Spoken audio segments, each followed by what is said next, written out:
terasa seperti tempat yang tidak bisa marah. Sungai di belakang rumahku mengalir pelan, jernih, seperti tidak pernah menyimpan amarah. Dan di tepinya ada pohon besar. Aku selalu menganggapnya seperti penjaga. Diam, tapi seakan selalu ada. Seolah ia berkata tanpa suara,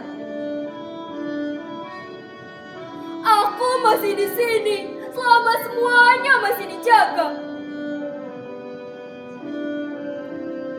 Aku tidak terlalu memikirkannya waktu itu. Semua terasa biasa saja.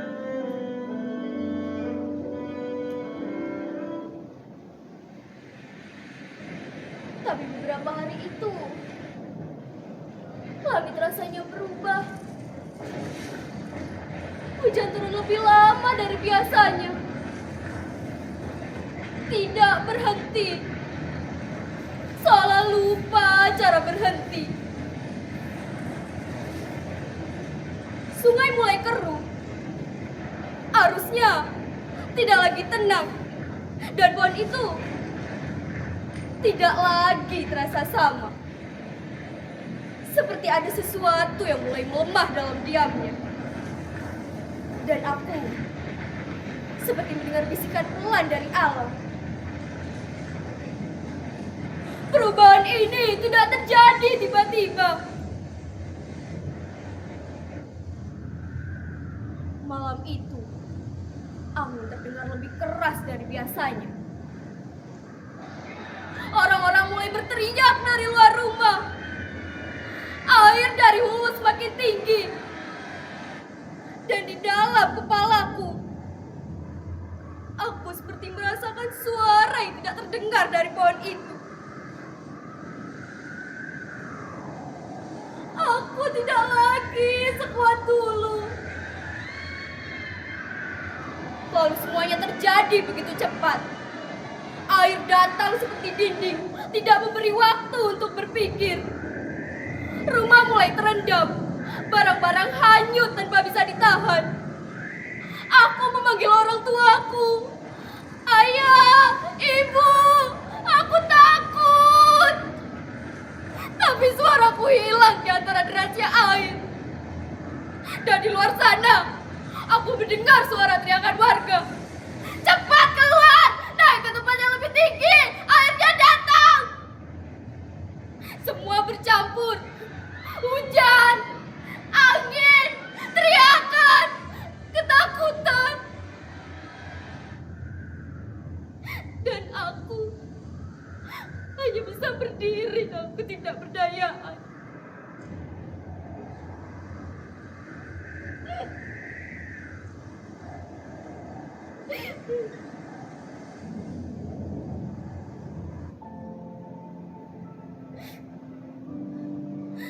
Lalu ketika air mulai surut, semua sudah berbeda.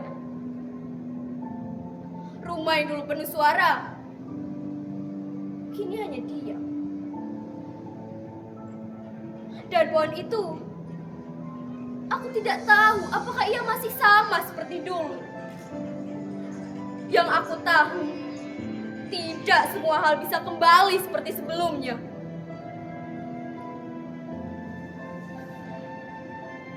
Mereka bilang, ini hanya bencana. Bencana? Benarkah ini hanya bencana? Atau kita yang terlalu mudah menyebut semua ini bencana? Supaya kita tidak perlu merasa bersalah. Hutan ditebang, tanah kehilangan penjaganya, akar-akar dicabut. Dan kita diam. Lalu ketika air datang, kita kaget. Ya, kita panik. Kita berteriak seolah-olah ini semua datang tiba-tiba.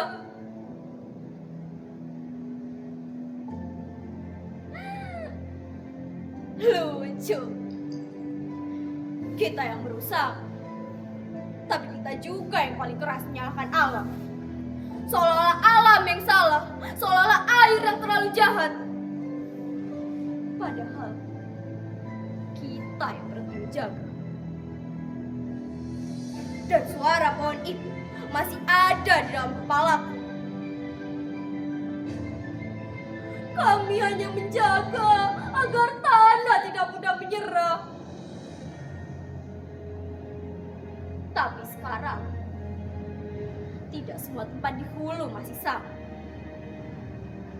Ada yang berubah perlahan. Dan mungkin air ini bukan hanya hujan dari langit, tapi tanda keseimbangan yang perlahan hilang. Aku belajar satu hal, menjaga lingkungan bukan dimulai ketika semuanya sudah rusak,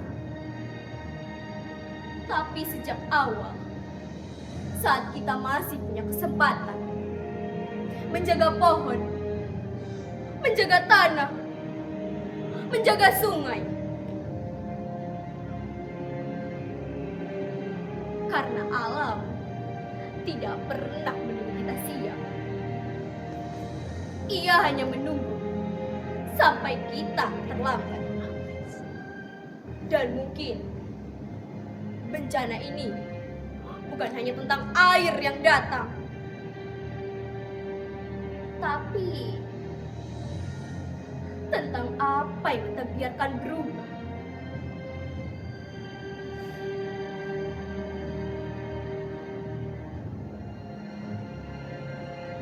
Terlalu lama.